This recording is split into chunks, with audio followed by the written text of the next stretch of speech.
సరేనయ్యా, రేపు పొలానికి వెళ్ళి గడ్డి తీసేస్తానయ్యా. మరి నాకు కూలీ ఎంత ఇస్తారయ్యా?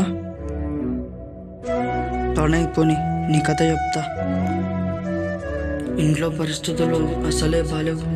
దీంతో వచ్చిన దాంతో ఎంతో కొంత కడుపు నింపుకుంటా.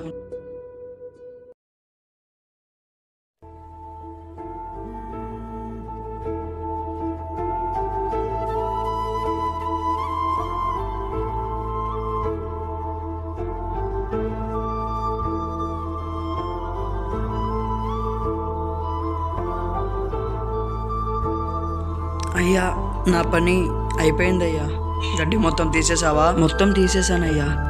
నా కూలీ డబ్బులు నాకు ఇస్తే నేను ఇంటికి వెళ్తానయ్యా. రేపు వచ్చి కనపడు, ఇస్తా. సరేనయ్యా.